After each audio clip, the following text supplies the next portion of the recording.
Hello and welcome everybody to the newest installment in Paris Squared, based on the modern age system by Green Ronin. Today's title is Glozel is Real, Part 4.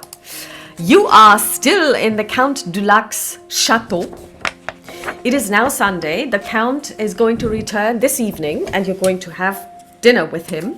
In the previous days, you were basically going through his archives. You found a couple of things that point to Glozel. You found a letter that talks about Glozel in 3 places, and it turns out that there was a group of Knights Templars who went into a cave and told the recipient of the letter, who was the then Count Dulac, formerly known as the Count d'Artois, we know what we must do.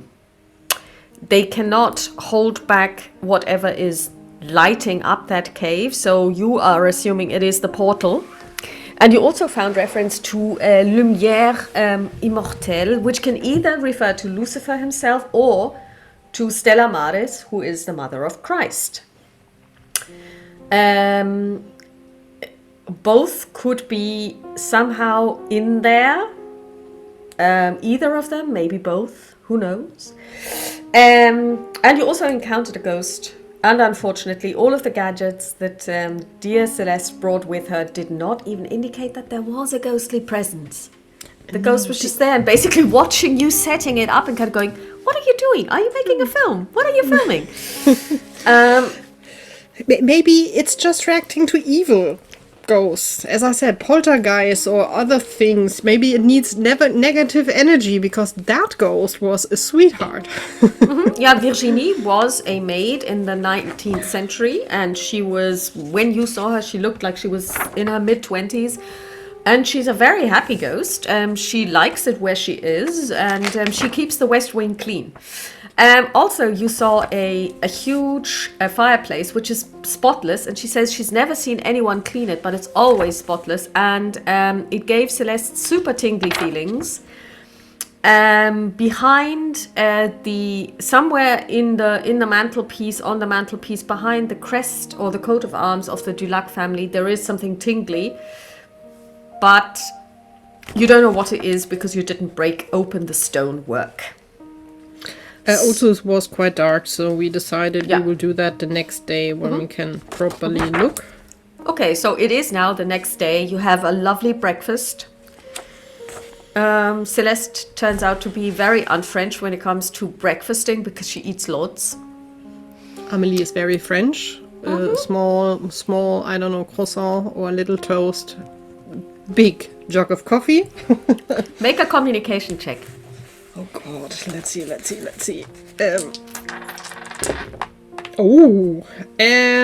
I'm awake this morning. That is a 16. No stunt die. Okay. You notice that Celeste is very extra hibbly and she keeps glancing at you. And then when you look back at her, she looks away and she cuts something up on her plate, and then she looks back at you. I'm just thinking, I think in the morning, Celeste would have found her story under the door on her side again. Oh, okay, you gave it back. Okay. I gave it back. I didn't note anything or say anything on it, but she had at least back. Either I did not read it, or I read through it overnight. That's so. Are you going to put her out of her misery because she's clear? You notice that it's probably what she wants to find out, but she doesn't know how to answer it. I know it's that, and it's not like let's go to the fireplace. That's also interesting, but not that interesting. I think Amélie would take another sip of her coffee and then would just look over the edge, just like having it like here. Oh, I have a coffee mug. I can do it like this. And she will just look over and be like, you should write books, yes? You read it? Yes. And you liked it? I loved it, and it should be published. Well, maybe read some more of it because it is part of a longer story. So I write in chapters, but it's a story that is now at about 40,000 words. I would love to read it, and I will push in parallel that we find someone who will publish this. And Ash would love this. If she's into kind of fantasy setting, Oh, she is. then She's it might be worth asking her if she would be interested, because she would really enjoy it.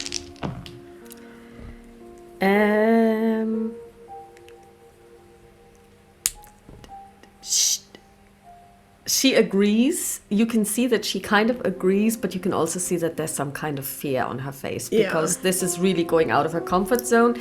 But you have set something in motion. You can tell that she's giving this some serious thought. As I said, when you have more, I'm happy to read it and give you feedback on it.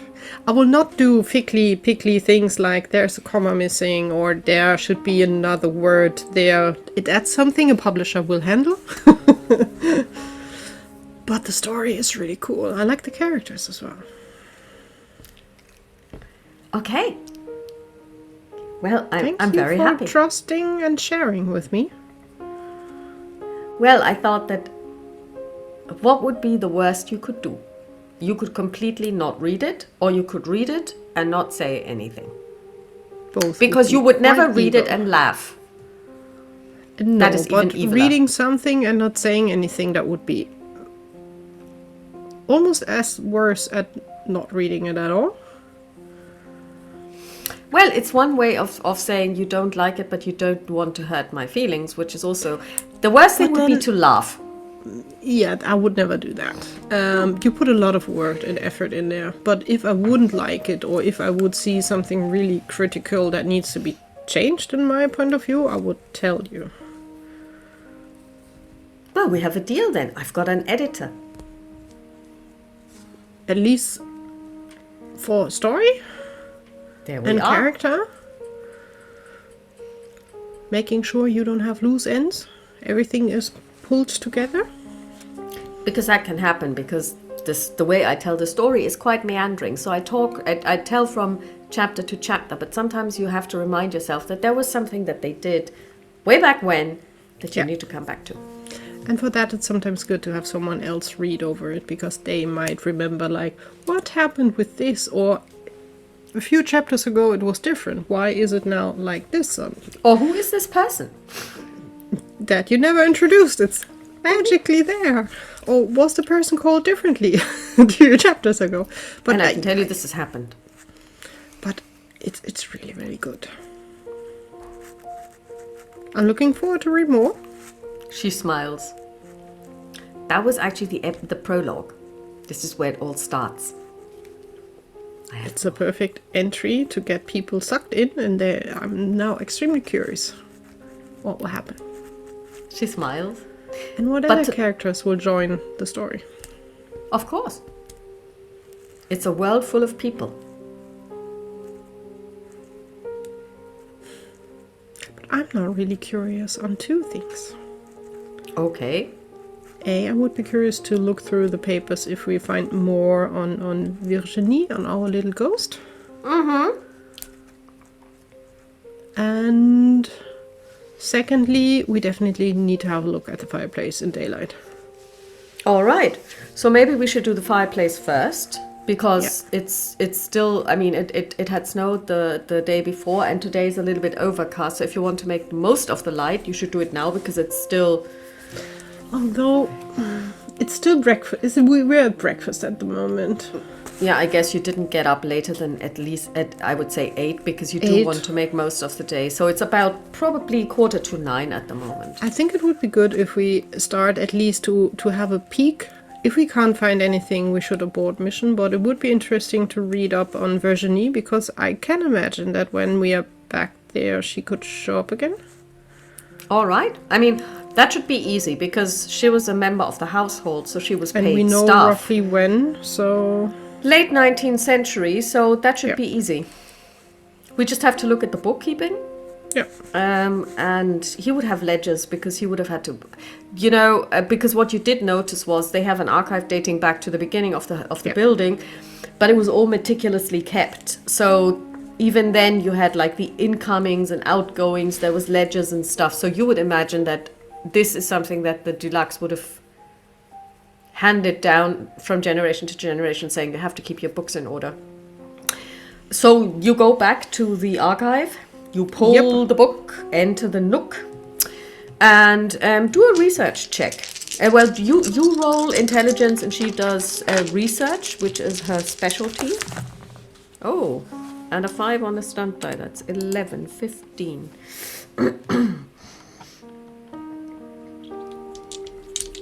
I'm still not sure. Perception, my searching is searching in a room, Searching right, is for actually things? physically searching. Ah, okay. Yeah. That's 3 4s on a dice. That's quite easy. 7, 15. So you get a 4 on your stunt die, and she adds her stunt die to your result. So you have a 15 already. She gives you 5 on her stunt die, so you are at 20. Plus your own stunt die. You find stuff. You learn that her name is actually Virginie Gaumont. And she is the daughter of Amanda Gaumont, who was a local washerwoman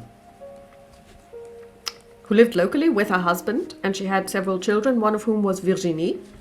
And when Virginie was 12 years old, she was apprenticed or taken into service by the family Dulac. And she became first she started out as a kitchen maid, and then she worked her way up to become a lady's maid. And she lived until she actually died. Well, she lived until she died. She lived until she died at age 26, and it was actually there was a bout of dysentery that went through, cholera. Mm-hmm. And she died of a high fever, like at least 4 other people in the household, and about 10 in the surrounding villages. And it turns out that the family Dulac turned the West Wing into a hospital. Okay. To care for the people affected, and there were a couple of nuns from a nearby convent who looked after the sick, and not everybody died. So some people actually were taken in and they survived. Virginie was not one of them. I think at least Amelie would write down more names of people that died with her during the time that worked for the Dulux, because Amelie doesn't believe that people from outside, although if they died here, but they still, I don't think they wouldn't be linked to the house, but because Virginie said there were others with her. Mm-hmm. Okay, so you find the name Luc Fétique, who was a stable hand. Stable. Mm-hmm. I'm sorry for making you create more names and people. I actually have a list of 40. Okay. And so he was a stable hand, and then we've got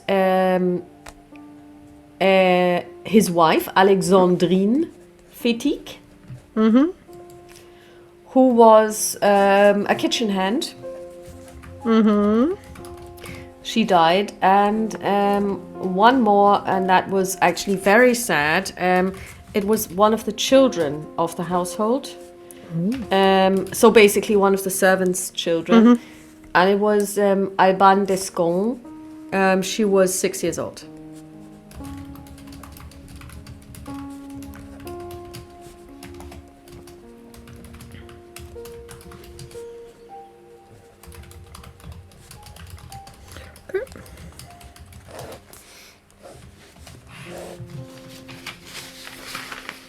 And since this is meticulously kept, you also find in the ledger the outgoings for paying for the funerals for all these people, because the Dulacs paid. So no paupers' graves for these people.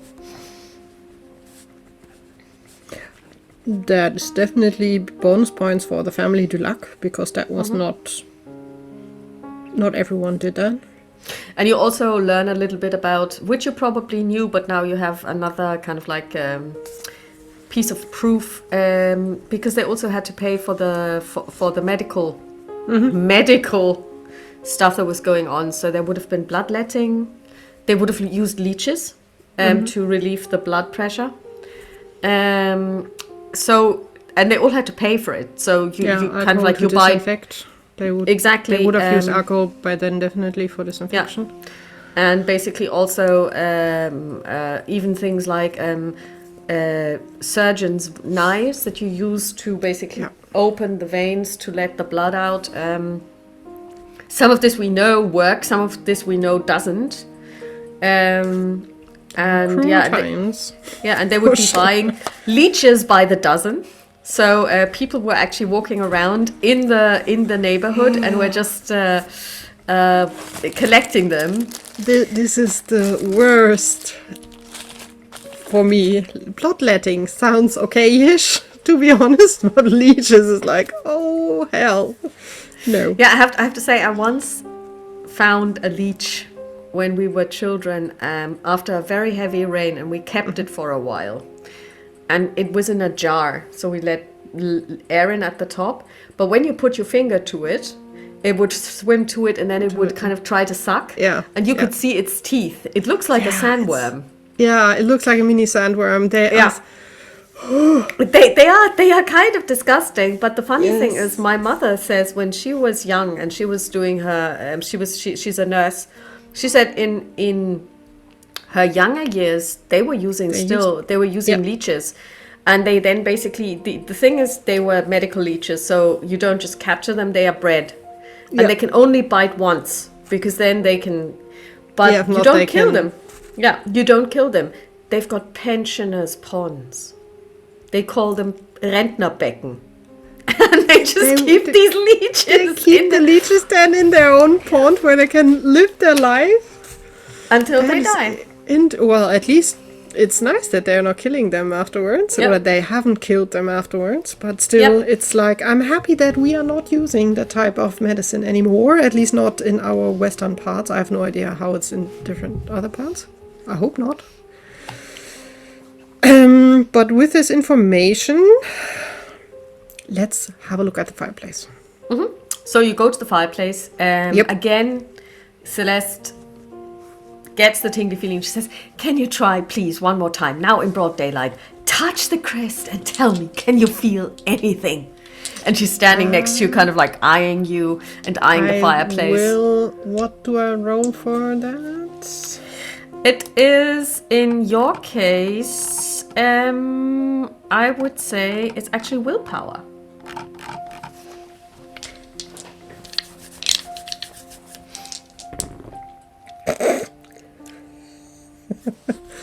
I rolled a 1 and a 2 and a 2.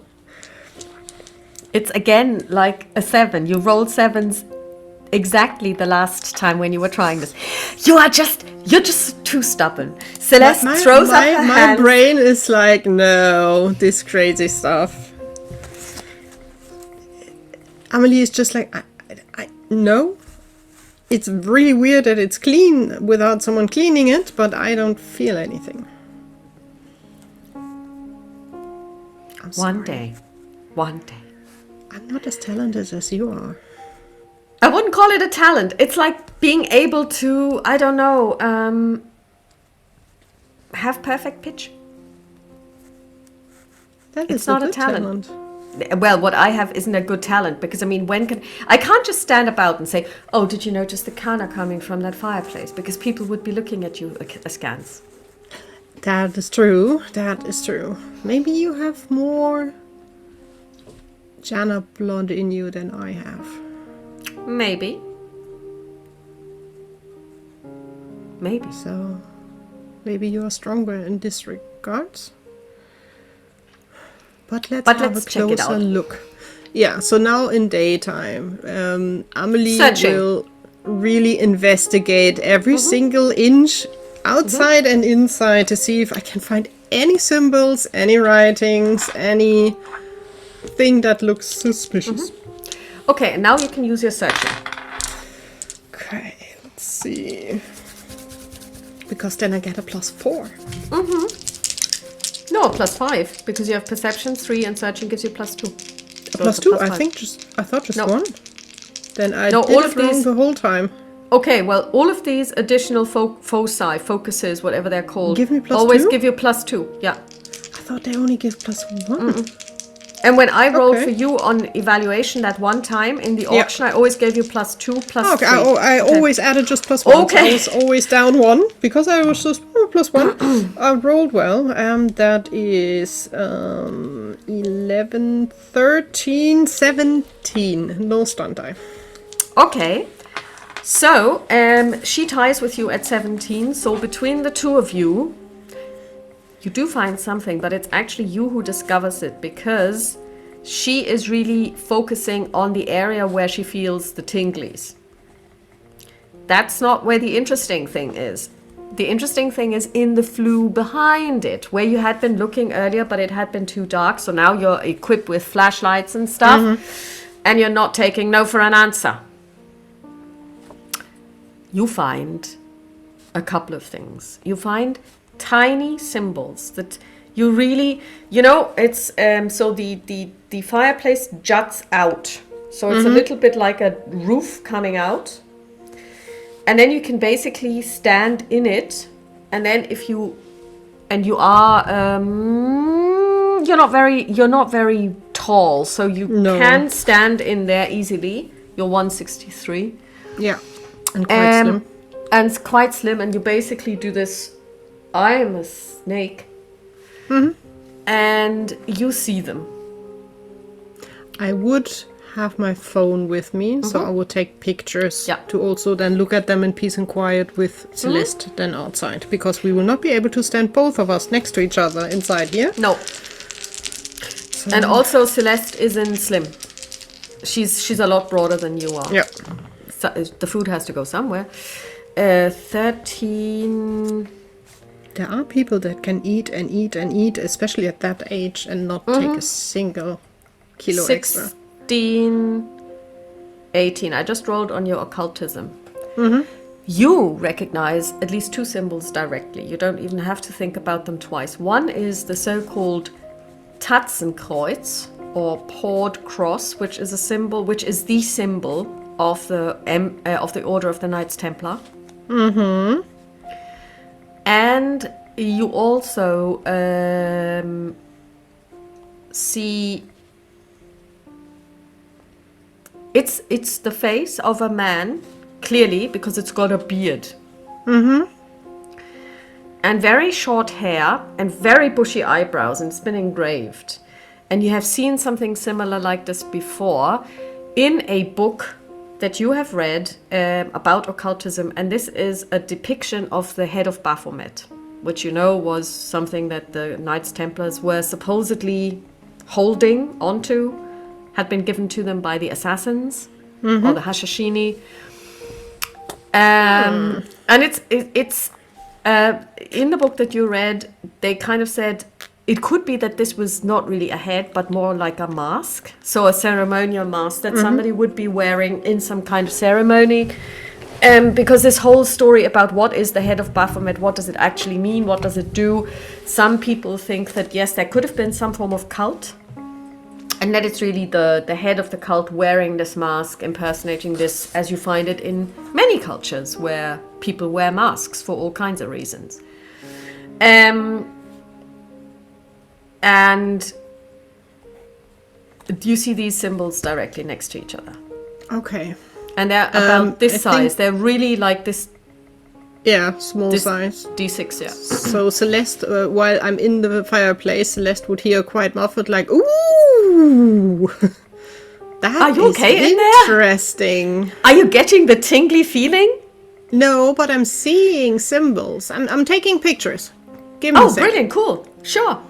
And I know at least 2 of these symbols. Templars. Okay. And the head of, I think, Baphomet.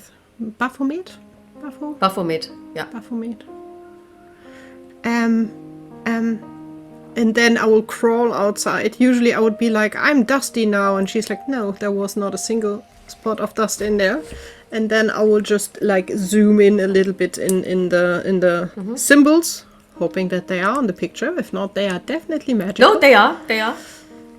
And I will just point out the 2 that I know. So these 2 I know for sure. The others we probably need to do some research. Worst case, ask our retro friend at the library. Her name's Micheline. Her name is still Micheline. No, but Amelie is just like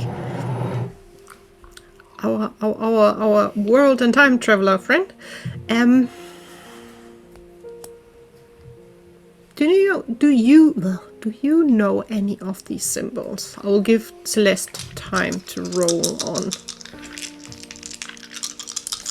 if she finds anything else. I'll give her disadvantage on this because this is not her strength and her roll was so good. This is highly unlikely. Okay, slightly worse, but still 13, 15. You roll again for the other ones, please, but with advantage because and use your occultism. We're just inventing the advantage disadvantage method here. Doesn't really exist, but hey.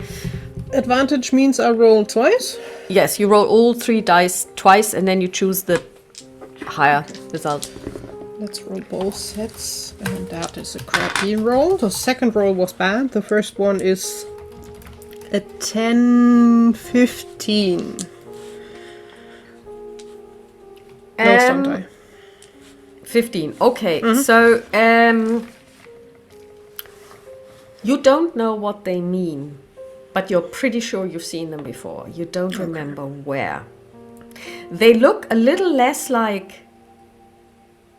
Okay, that sounds weird. They look a little less like symbols, but possibly more like writing. You may be looking at words. Maybe this is letters of the alphabet, of some alphabet, and somebody wrote something. Yeah. I will send the picture to Celeste and will ask her if she can send it to Micheline. At the same time, Amelie would start a picture search, each little extract picture, Google search, and see if she can anything comes up. So she just plonked her butt on the floor, probably leaning against one of the furniture here. It was covered, right? Or was it?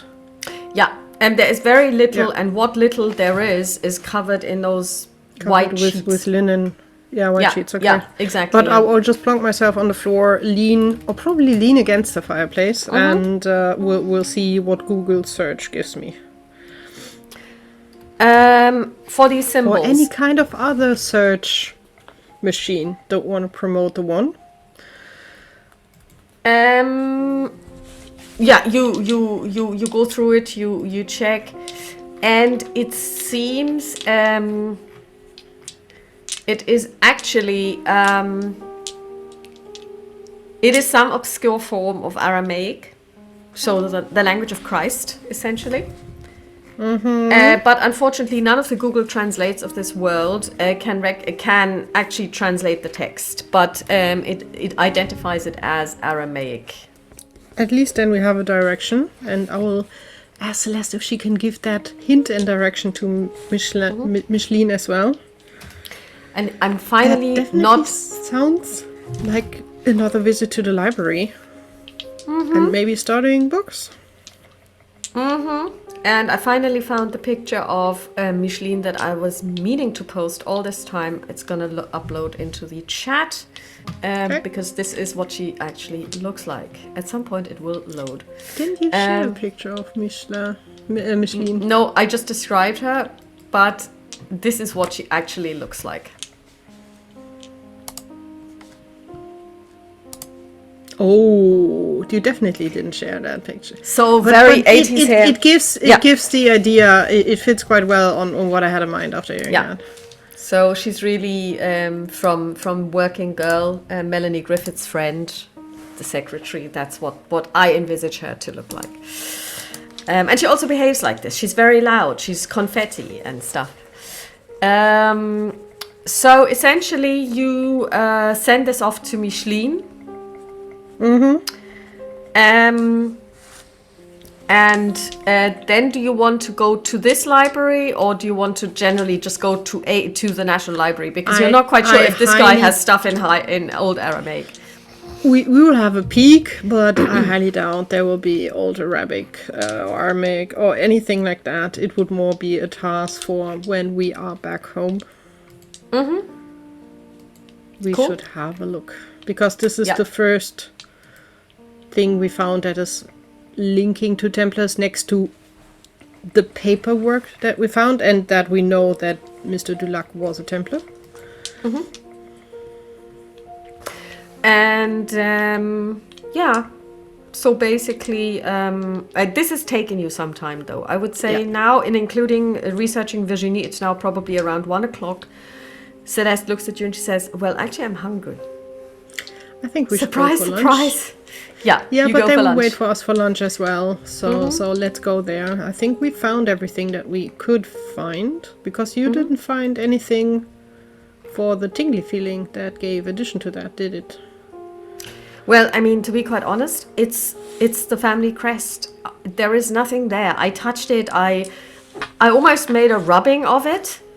Maybe you take another look. Maybe there is something that I didn't see or feel, but I cannot see anything. I will have a look, also take pictures as well. Yeah. Just that we can look at things without to have come back for that.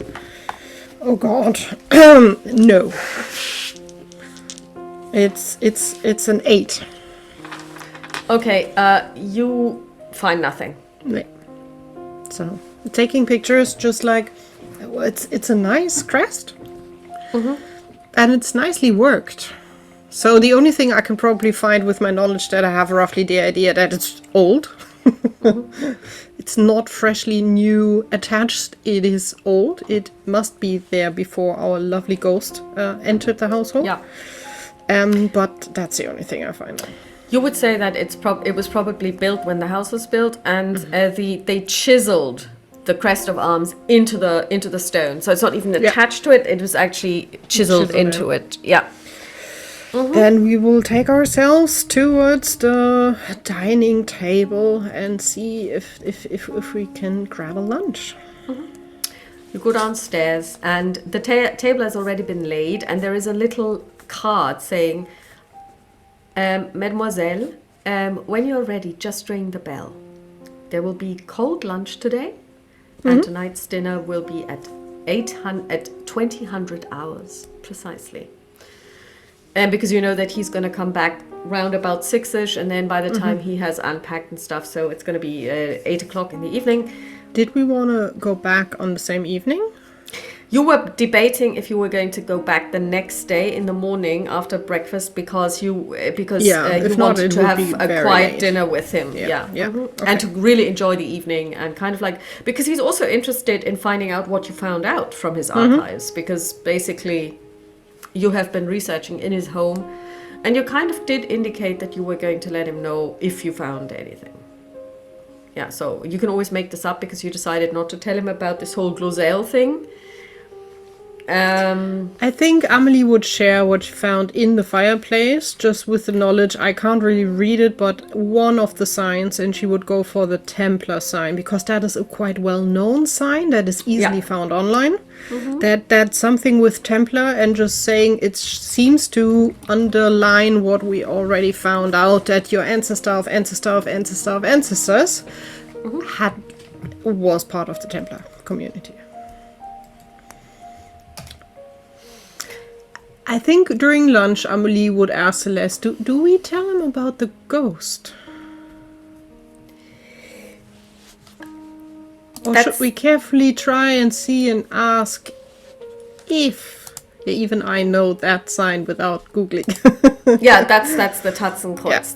That's okay. Then I wasn't sure if you meant that, but that I know for sure. Yeah. Maybe he knows. Maybe it's just because the ghost must have been around when he was a child. I would say we could ask. I think I would be curious. Because it's ask. not a scary ghost. Yeah, let's carefully ask. Because when we first told him about it, he said, yes, of course, we've got the weeping willow and we've got this and that. But he wasn't being serious. But that doesn't mean that if we ask him kind of like more directly, have you seen anything? Because we maybe have. Maybe also just during childhood. Because he must have, as a child, I would have played in the West Wing as well. Mm-hmm. Yeah. Because I highly suspect he grew up here, at least during vacation time and when he was small. I'm quite sure he was sent off to, like, boarding school. For sure. Probably, yeah. Yeah. But, okay. So do you ring the bell? Oh, you rang the bell and you're having lunch. It's actually... Celeste would have rung the bell. Amelie would just, like, push it over. Your turn. Okay. Celeste takes the bell, she rings it. Jenkins comes in and he says, are you ready for lunch? I will let yes, the sorry missus for being know. late. Oh, no, it wasn't about this. We believed that you were probably going to get caught up in your research. So my wife decided to just make, like cold cut and have everything ready that we can just basically ship it out.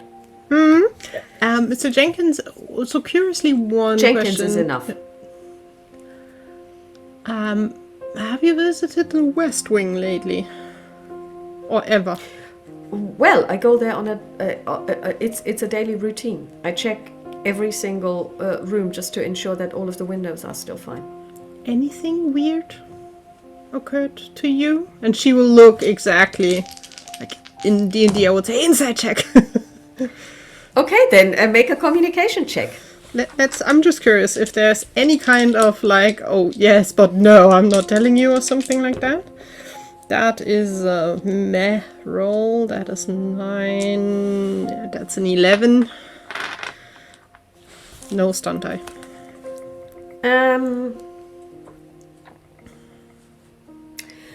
He basically seems to have a very open face, and he's like, strange in what way?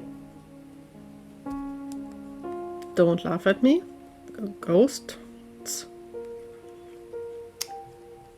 Ghosts.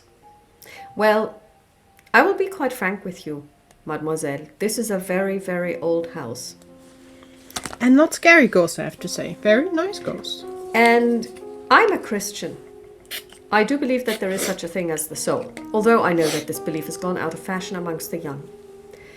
And I do believe that there is such a thing as limbo, where those souls go that are not yet ready for heaven, but that are not bad enough to go into hellfire and damnation.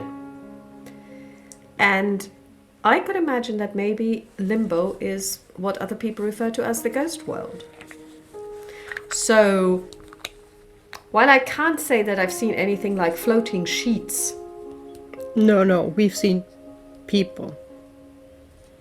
I will tell you this.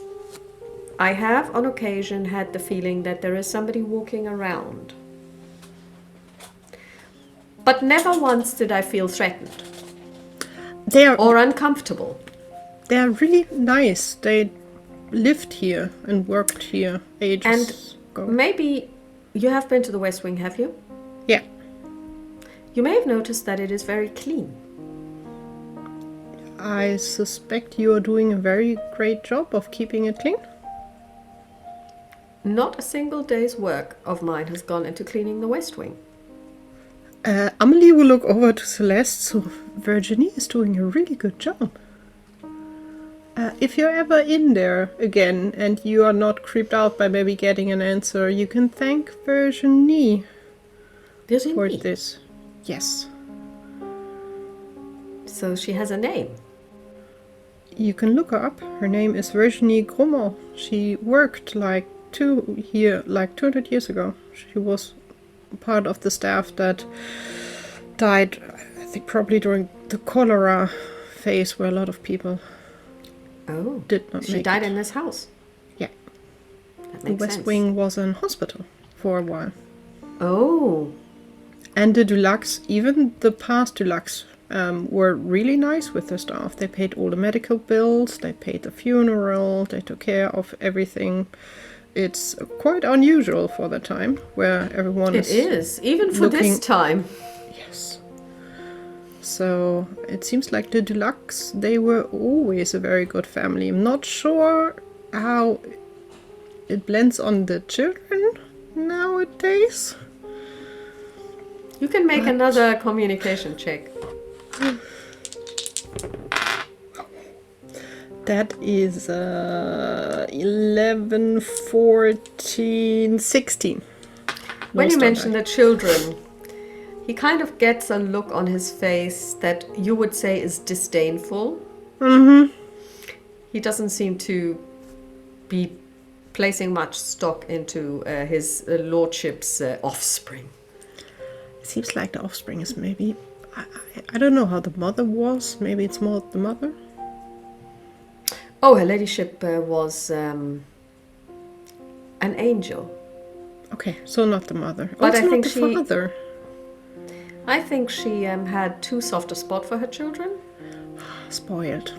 And they didn't pay her back when she died. They couldn't even be bothered to come by. The funeral was a very lonely affair for his lordship.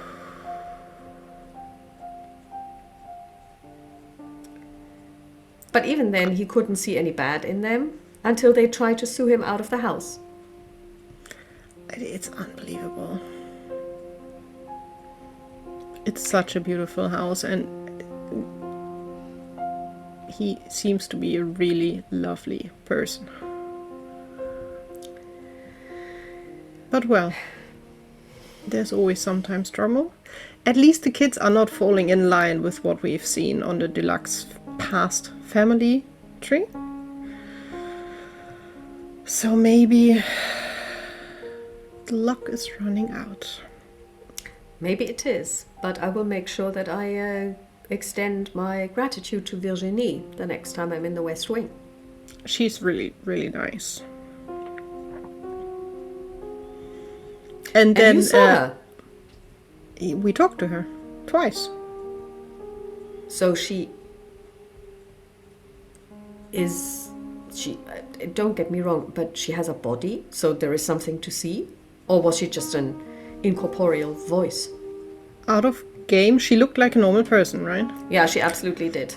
Mm-hmm. She was wearing a maid's uniform, old-fashioned, but so are the Jenkinses. Their makeup and hairdo and everything they're wearing isn't exactly modern either. Mm-hmm. Yeah, she looks normal. She has her maiden's clothes on. Well, not really the new standard edition, so it must be from her time, I suspect. And the second time she just showed up as we called her. I see. As I said, she's really nice. Point. Nothing from the horror stories that we know from angry ghosts that want to kill. No. So she's not angry at all? No, they're quite happy to be there. I also think she doesn't realize that she's dead, even as we told her. She doesn't really, it doesn't sink in. It's her home and her job. They're more, we suspect they're all from the time. But you only saw the one? Yes, but she said more there. But she's the cleaning lady for sure. I wonder, what needs do ghosts have? Is there something that we can do for her in, exchange for keeping the place clean? I think she was quite happy. Looking over to Celeste, she was quite content. Maybe she would enjoy a little talk from time to time. You know what? I will go and simply see if she will talk to me. I will call her name and wait and see if she comes, and then I will ask her that question. First of all, thanking her for the excellent service she's been rendering, but also asking her if there is anything that we can do for her, for them. We've seen her both times in the fireplace room, or the first time we saw her where Celeste put up the equipment first, and she told us basically that. Yeah. Okay. So she seems to be, and even then you heard her walking before you saw her. True. So she was walking West around. Wing, generally. Yeah. And then we will enjoy lunch. because All as right. always, it will be very good, I'm quite sure.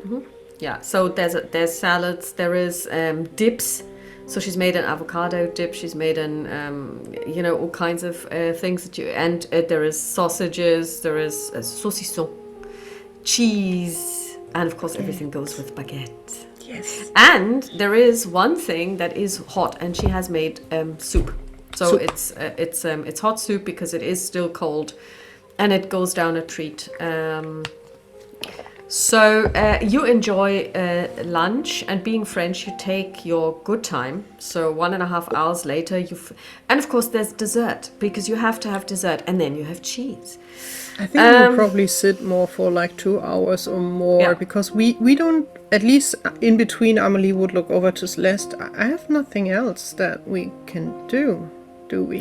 No, but we could maybe just take the afternoon easy and just have some coffee as well. And at that moment, Jenkins comes in and he says, "Oh, I see you have almost finished. Would you like coffee in the salon after you've finished lunch?"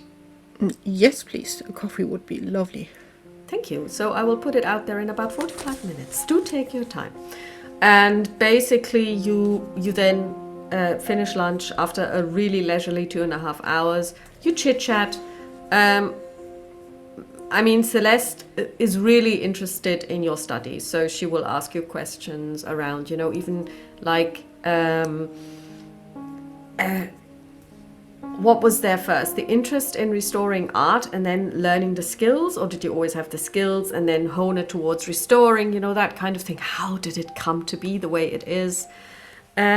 She also asks at least once about your family, your non-adopted family, and when you make a decision if you want to disclose anything, in which case, if you don't, she will move swiftly along to the cats and... I will tell her in detail about how I came to the studies, because I love drawing. I was interested in art. I think the only thing she would slip through with her family, that her family was interested in art, antiquities and things like that. I think that would be the only thing about her family. And that she basically learned it from childhood on, because her mom took her to, and then also she visited museums, and well, she wanted to study something with art, but she's not the most creative painter, so she can paint very well things that she can see, but she can't come up with, I will just paint out of the blue something that. And then she stumbled, based also on her knacks to go on markets to look for old paintings, old things. She stumbled over the idea to do restoration, because that is a big thing in Paris, because they have so many old things, and especially also paintings that need to be kept pristine, either in the museums or in the houses of the rich people. And that's where she went. And then she will talk to you about Isabelle and Nicolas and the cats and La Petite Souris, the shop that you work in when you're not going to uni. Amelie will also ask a little bit about how, because I don't think we ever talked about it, how Ash and Celeste came to move together. Because they're not likely to just meet at the same comic store where Ash was asking Celeste on what are the best new comics that came out. No, the funny thing is, we found each other online. I was looking for a place to stay, and she was looking for a place she was looking for a flatmate, because as you know, the flat is hers, but she's still, she didn't pay for it outright, so she has to pay for it. So she has like a mortgage, but also whenever she tours, they tour all of France and, other French-speaking countries in Europe.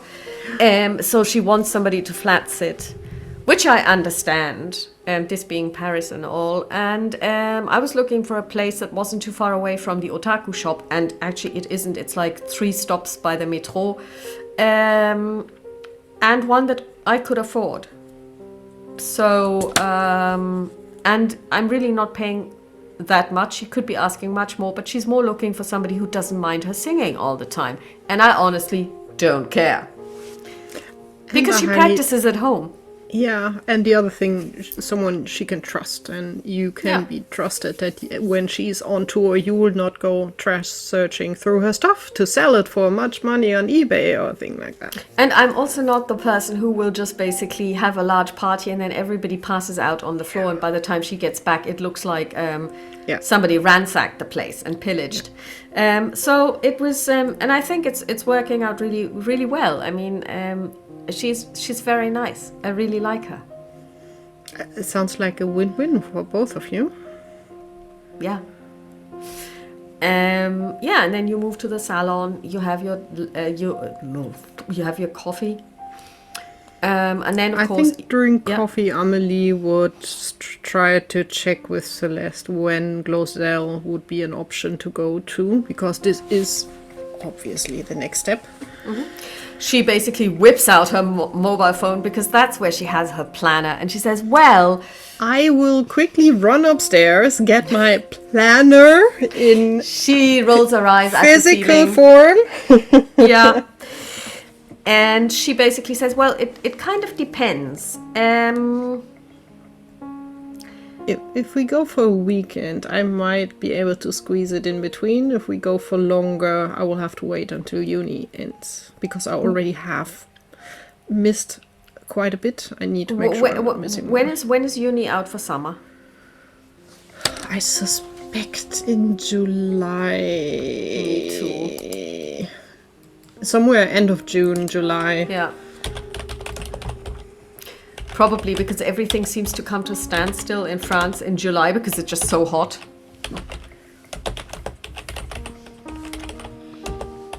Let's see if we can find an answer.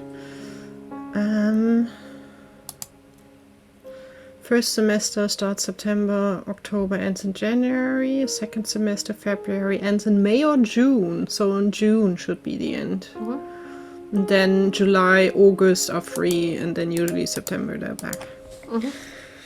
Well then, I leave it up to you. In June would be the time when they take their exams, so it doesn't mean that you have to be there all the time. We are in end of April now, right? Mid-end April. Yeah. So if we say maybe 16th of June. Yeah, let's have a look at middle of June, and then we can maybe go for a few days. You see, the thing is, chances are that we will have to travel back in time anyway, and then it doesn't really matter when we go in this timeline because we're going back anyway. But we should go first in our time to look how Glozel and what is there. Will they pay for it, or do we have to pay for it? The ITON. Of course they will pay for it. We're not paying for this here either. We didn't pay for the car. They will. Okay. All you have to do is you have to use the web. I will use their Expedia login, and I will just start looking at places, and I will just book a hotel. I will book a car. Well, we will get a car from there, because I think it might make sense to take a car and not the train, because if we want to travel around in the area and look up stuff, it would be easier if we had a car. Train and get a car there. There should be rental cars around there. That is also a way of doing this. It means that I have to drive less, so I would be happy about that. Well, I can drive as well, but I think it would be nicer to just jump on a TGV, go down there at least roughly, absolutely, and then I will grab wherever nearby we can grab a car. And I'm still unsure, do we want a hotel, or do we want to rather see if we have something like an Airbnb or so, where we can just... I would check out what Glozel is like, because you did that, it's very small. So Airbnb, maybe in France, not even a thing, because isn't France very restrictive when it comes to this anyway? Did they not ban it in Paris even? No, there are still a lot of Airbnbs in Paris, but they changed the regulation, so... Mm-hmm. You need to live there at least a certain time, I think. Oh, right, okay. And if you're out for like 2 months or 3 months for work or thing, you can rent it out by Airbnb. So well, I will see what I can find. It may be that it's not in Glozel proper, because Glozel itself is a really small town and it's very rural, but... If we have a car, we could be a little bit outside. I think. Why is Maps not doing it? Because again, I need to double check. I always forget where it is. It's almost due south from Paris.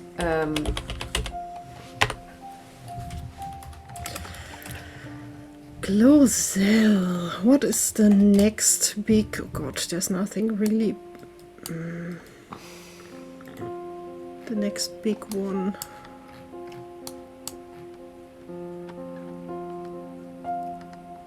It's 17 kilometers from Vichy. Yeah, I think Vichy would be the next big one where there are definitely tourists around, I suspect. Clermont-Ferrand could also be a place that is more to the south. Or Lyon is quite a bit away. Vichy is much closer by. I think Vichy would be a good idea to have a look if Glozel has nothing, which I suspect because holy hell, it's small. Yeah, it is. It is. So okay, I will look into Vichy and Clermont-Ferrand and see what I can find. And I think Vichy is the closest, and Vichy is definitely a tourist destination. So yeah. So and Airbnb is preferable. If I don't get this, would a holiday home suit? Yeah, or a hotel will be fine as well. It's just nicer if you can just leave out what we have because we are researching there. So it might be that we need to have, you know, like the crime scene boards where you have the different ideas and pictures. I want to have something like that. She's having half a heart attack because I want to do everything in paper. Yeah, she's like, and on the one hand, you can see that she's kind of torn. You want to do it in paper instead of using mural and mood boards and God knows what and Mila note. But then again, she realizes that you've caught the bug. You've caught this bug, and she's very happy about this. So she's kind of conflicted, but oh yeah, sure. I will make sure that I get brown paper and pins and also you know, like wool that we can basically make threads and stuff. So it's going to be brilliant. And then basically you make plans. You I mean, even there and then you can go online and search because you have time. She has access to the ITON's website. Of course, she has like a triple authentication fingerprint iris scan thing on her laptop. So she uses all of this, and then you start looking and you find a really nice place. It is actually it is a block of flats where they rent out Airbnbs. It's a 2-bedroom flat with a living room cum kitchenette. Open plan, but you look at it and it looks good. Basically, you know. Oh, there's a nice hotel in There Glozel. is? In Glozel? In Glozel. Let me just... It's called Le Clos Bourbon. And it looks like a hotel. I'm just trying to see if they have a website. I can't see a website, which is already bizarre, but looks like a very old chateau. Let's see what Google says. Yeah, here it is, Le Clos Bourbon. Yeah, it is a hotel.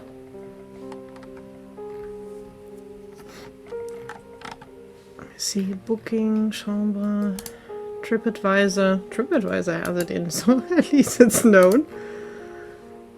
Le Clos Bourbon. Oh, they even have a pool. Yeah, here it is on Historic booking.com. building, 25 kilometers from Vichy train station. Bed and breakfast.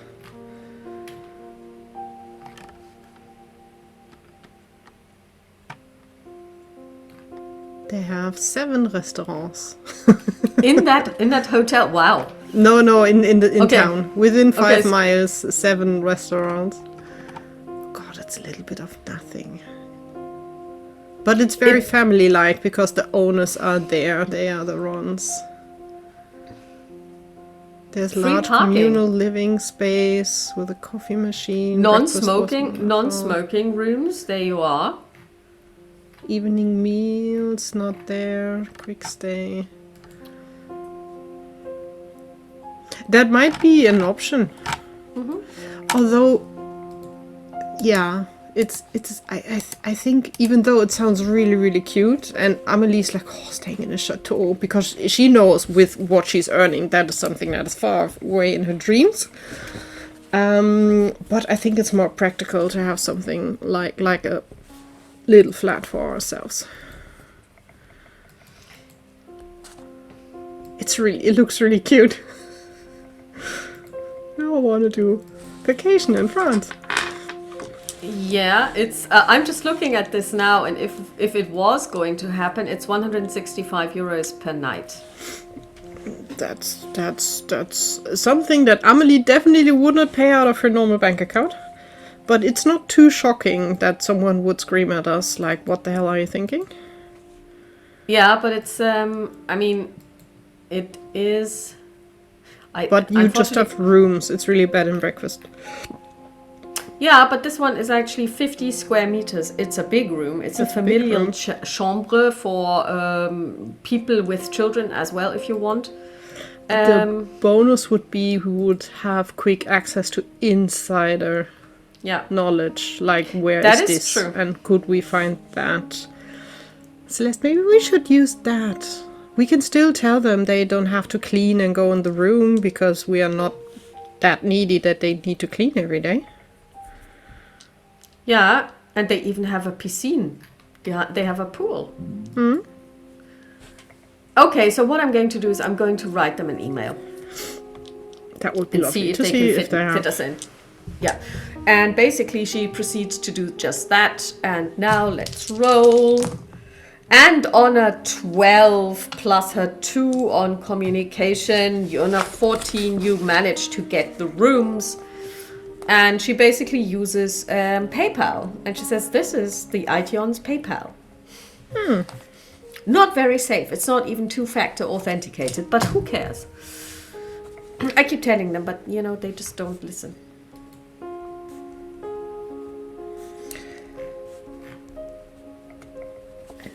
I closed the window. God darn it. It was something with bourbon. It is called Le Clos Bourbon. I'm just going to put it in the chat. Oh, I found it again in my search history.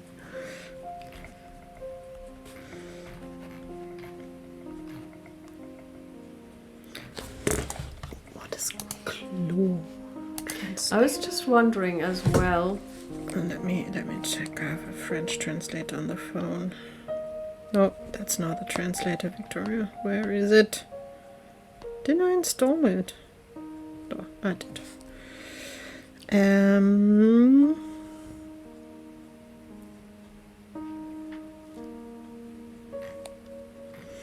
Le Clos. Eingezäuntes Grundstück. Weinberg. Okay, that makes sense. It could be a vineyard.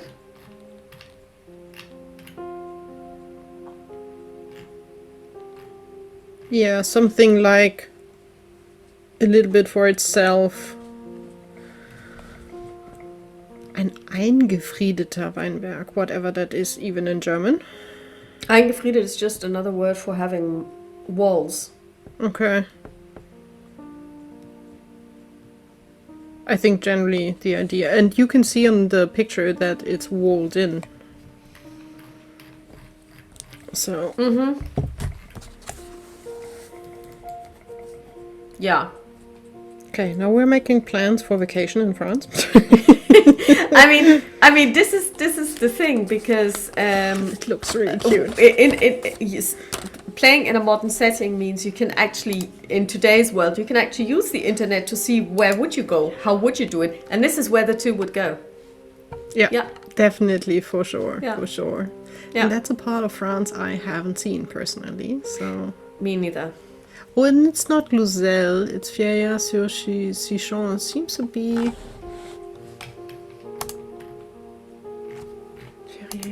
Is that part of Glozel? I think it's next to Glozel, as it looks. Voir sur la carte. Glozel. Although it looked like it's in Glozel. If Glozel is very small, it might be just the next... No, not restaurants. I want to see for hotels again, please. Thank you. Did I misclick? Wait.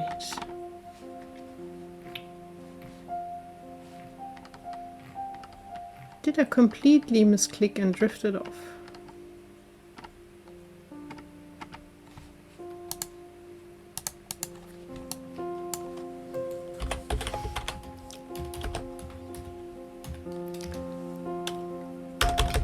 No, Glozel is in Ferrières-sur-Sichon is like 5 minutes by car.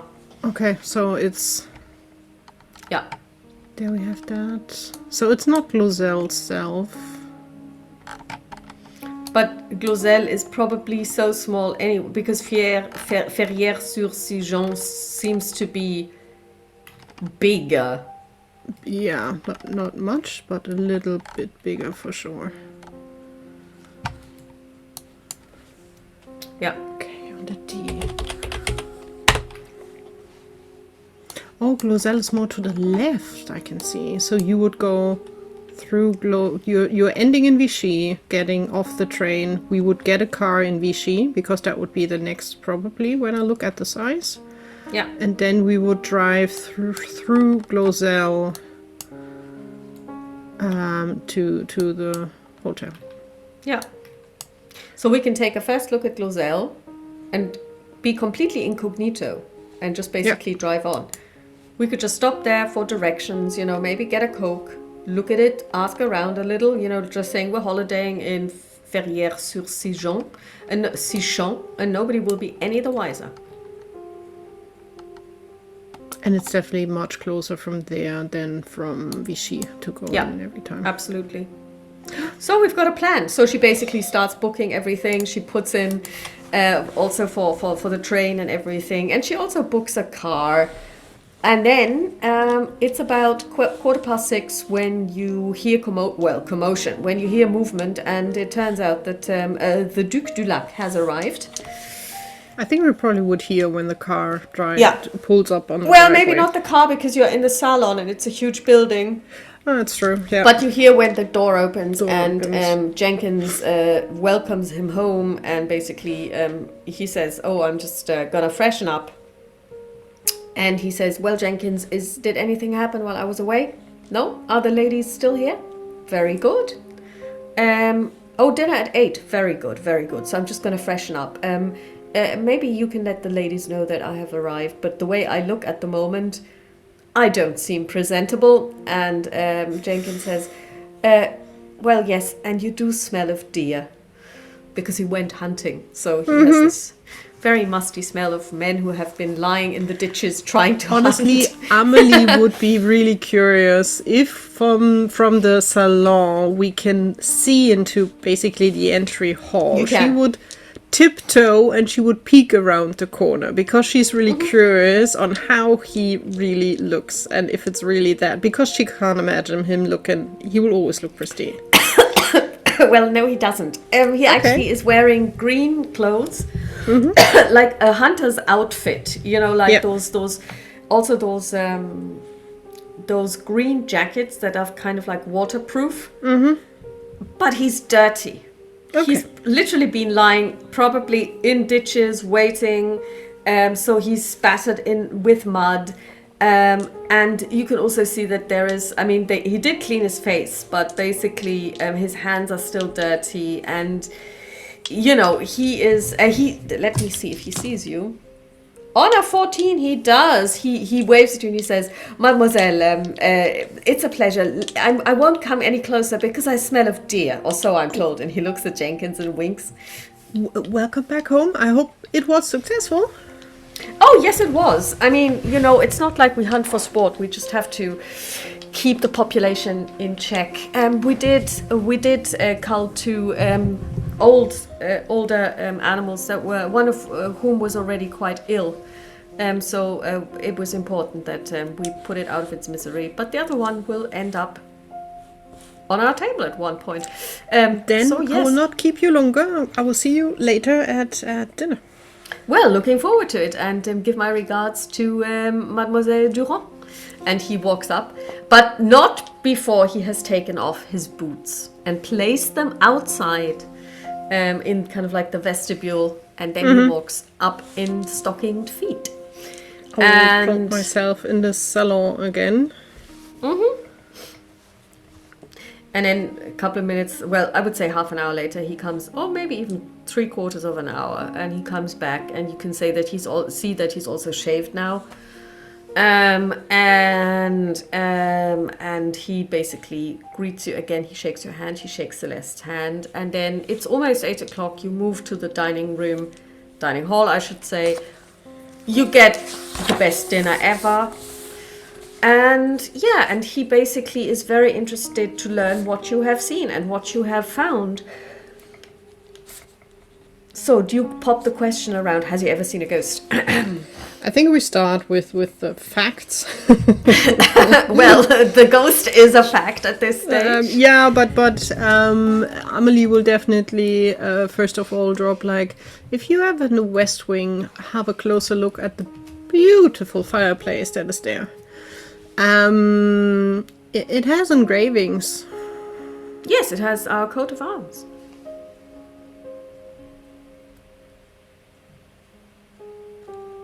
At the moment, I'm lost what the coat of arms are. So his crest. So basically, okay. Yeah. No, inside the fireplace. Inside the fireplace? You've been inside the fireplace?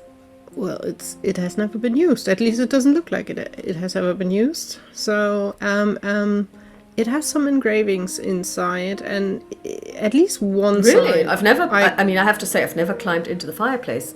You didn't. So there is engraving. Yeah, but as a child, you would have been probably too short to see it. At least one of the signs is a Templar sign, so I highly suspect it was there from the beginning when they built it up. Since we know that your 4 fathers were linked to the Templars, maybe it's like the stamp mark I built it. I don't know in detail, but it was quite interesting to find. I didn't realize that. Is very interesting. I mean, like I said, as children we would have played hide and seek, but you can't really hide very well in such a wide fireplace because everyone will see you. Would see you, yes, for sure. And probably also parents would say don't hide in the fireplace because that's not a good place to stand in. Although, as I said, it doesn't look like it has been used, although it looks like it can be used anytime. But you would also think that actually climbing it would be possible because of its width, but it would also be quite difficult because there are no handholds and it's very tightly packed stonework. So you really want to do that and possibly would need a ladder. Yeah. Also, just be curious, maybe during your childhood, have you ever played or been around in West Wing a lot?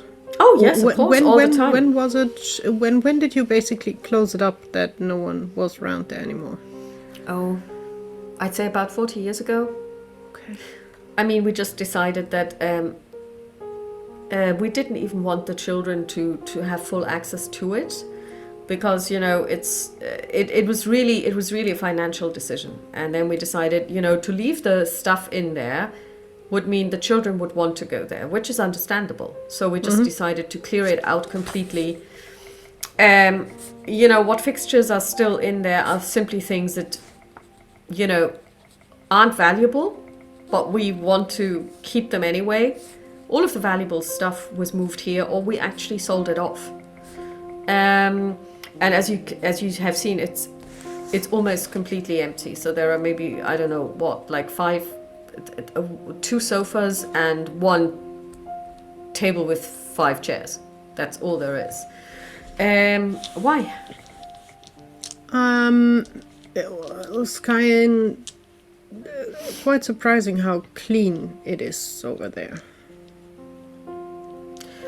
Well, I suppose that Jenkins dusted. Well, he didn't have to. Have you ever been around West Wing, as I said, maybe as a child, and stumbled over something weird. Or surprising. Communication check. Give me a roll. Oh, that is an 11, 14 plus 2, 16. No stunt die. Well, he rolled a 5. When you say something special, something weird, he does do a double take and then takes a drink from his water glass. So the question what he says. He doesn't say anything. He just... Not that you think that we two are lunatics and kick us out, but you have ghosts in the West Wing. Not evil poltergeist ghosts, but there are some like leftover from the old staff, like 200 years ago. We even have a name. He picks up his glass again, brings it to his lip, doesn't drink, puts it down again, and he basically just rolls it between his hands, and he says,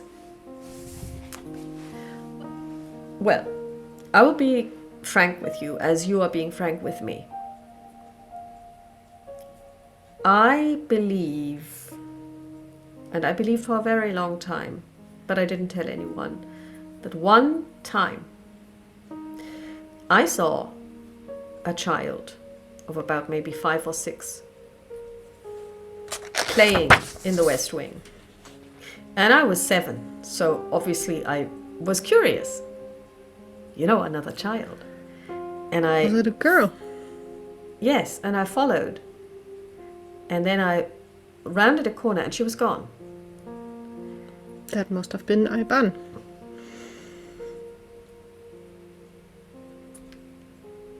So she was there, was she? We haven't seen her. We saw someone else. We saw Virginie Gromont.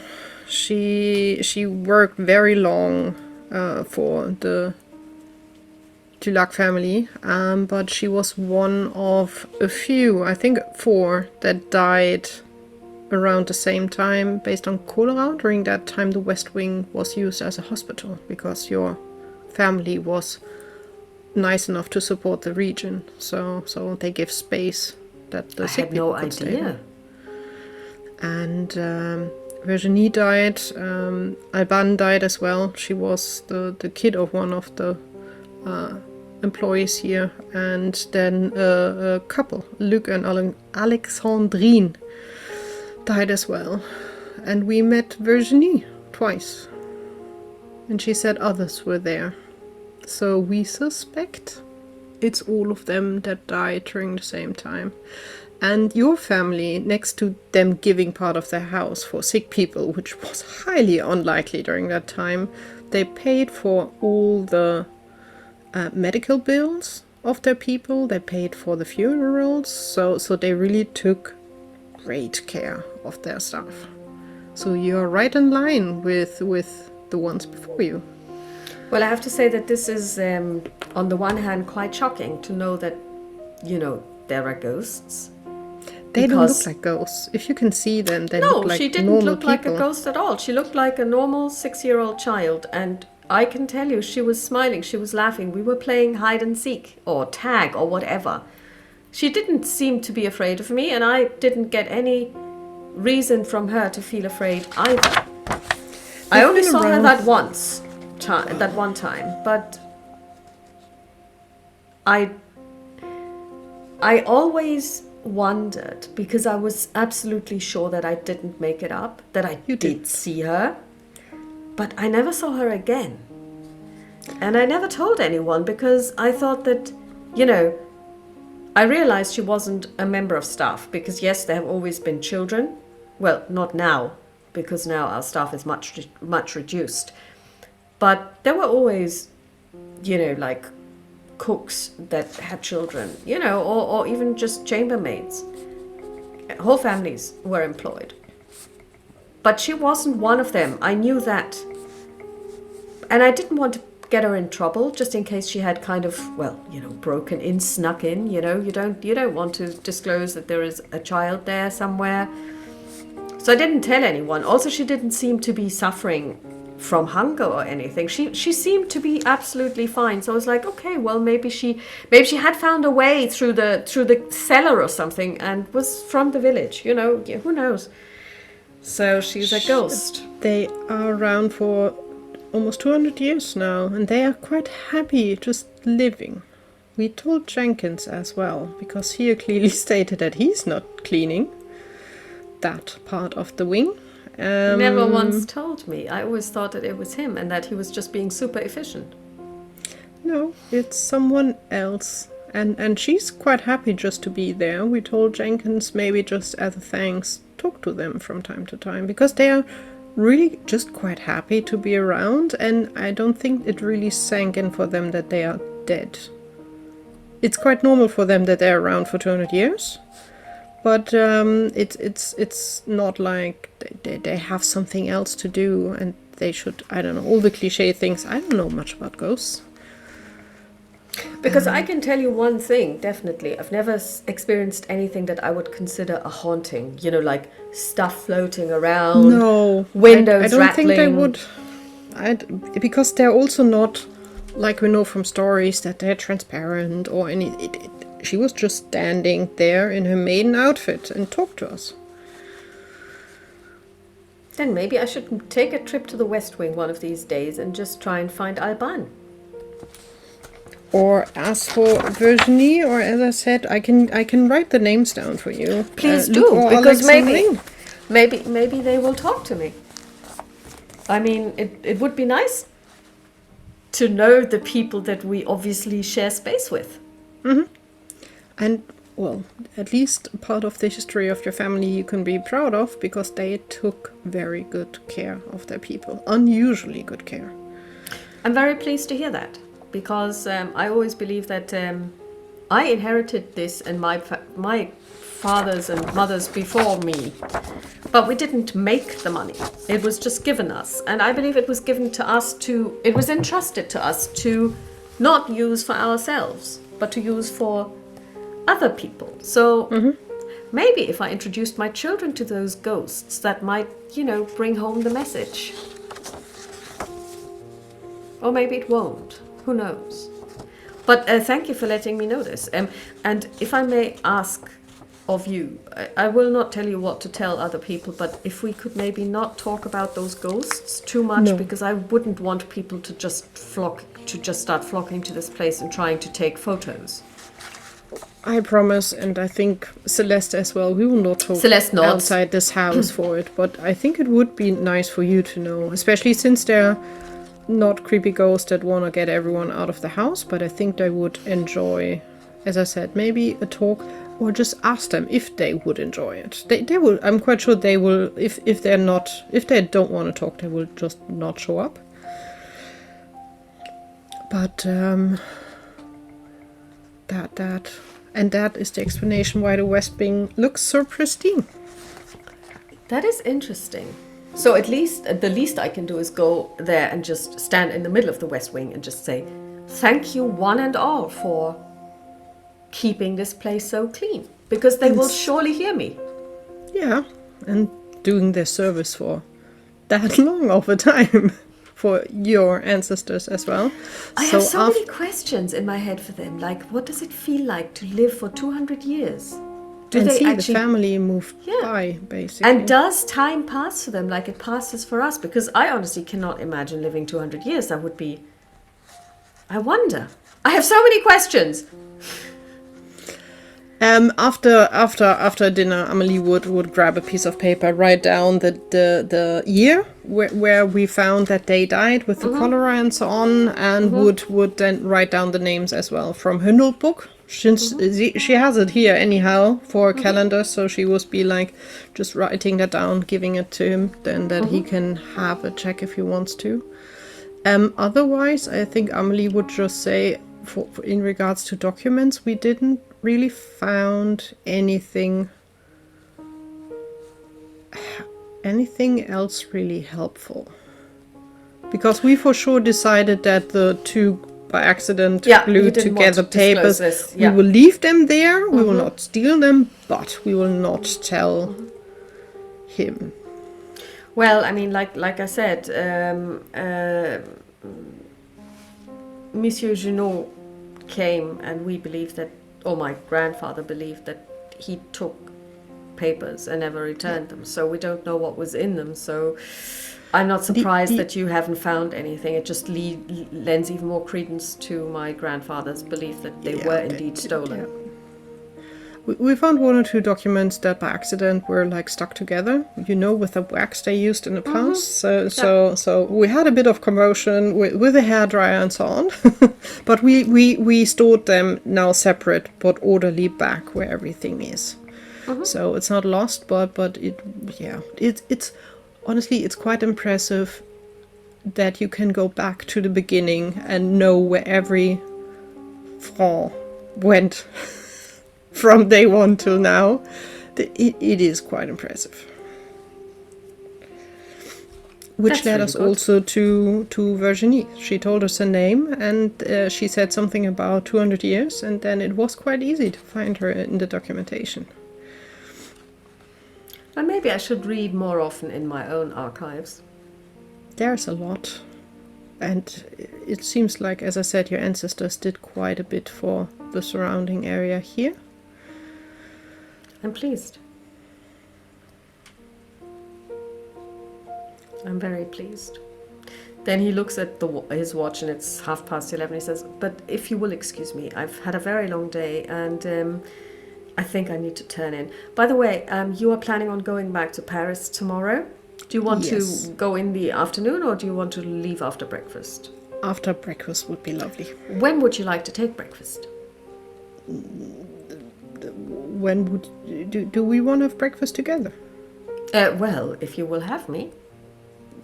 As long as you don't want to do breakfast at 6 o'clock in the morning, I think we are fine. No, I was more thinking maybe 8, unless this is already too late for your plans. No, I think 8. Looking over to Celeste looks good. Celeste nods. This would mean you can be out of the house by 9:45, 9:30, 10. All right, then I will let Jenkins know, and I will take my leave. Mademoiselle. Have a good night. Thank you for having us around. And he nods to the both of you, and then he leaves, and you can hear that he is not going up the stairs because you would hear that, but he's going to the place where the kitchen is. And but you don't hear him talk. And then he leaves. And you assume that probably the Jenkinses have already retired, and he's probably just left them a message saying, because they would get up probably at 7 o'clock anyway, and then she sees, breakfast for 8 or whenever, So what do you want to do? Do you want to do anything else, or do you just want to turn in? I think just turning in. At least Amelie has nothing else she wants to do in the house. Celeste neither. Mm-hmm. So getting a good restful sleep, and then tomorrow morning packing, or probably Amelie would start packing now already, preparing that tomorrow you just have to throw in the last things. And then enjoying a nice breakfast before leaving back for hometown Paris. So you basically have breakfast. It is delightful.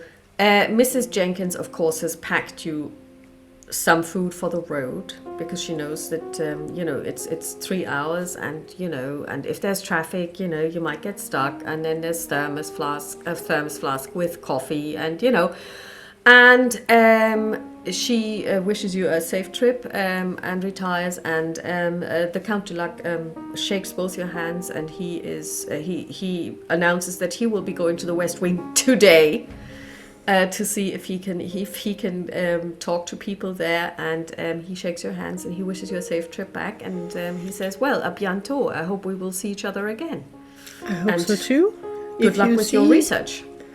And if you see Virginie, give her greetings back and tell her thanks for her help. And then he smiles. He says, "Actually, I'm more interested in finding Alban, because and I will find out. Maybe she would enjoy having a puppy or a kitten."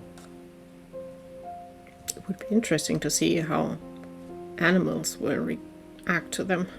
You see, the thing is, we never had any problems with animals in the West Wing. We used to have dogs. They would go there, no problem. Okay, then they are, maybe they would enjoy that.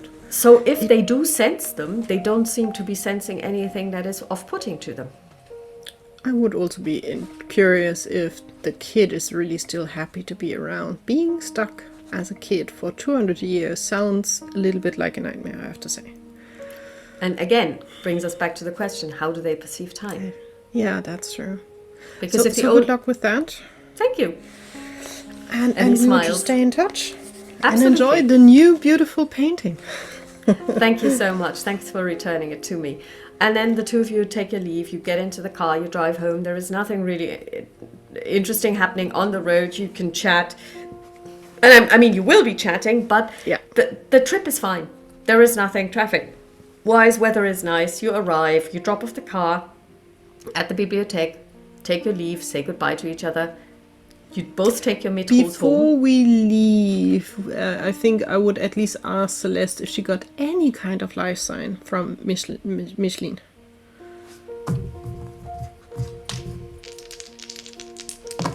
Because it's over a day now, which 11. is usually she reacts quicker, at least in some kind of way. She basically says, yes, I did. And she holds up her mobile phone, and it is squiggly, squiggly, squiggly, squiggly, squiggly. She has probably drawn something or written something in Aramaic, and then a big smiley face underneath it. Go figure it out. She's having way too much fun. It definitely means we need to meet up in the library and have a look at Aramaic. There's no T in there, Victoria. Aramaic. And so during the week I'm quite stuck with all different kind of things, but next weekend, how does it look for you?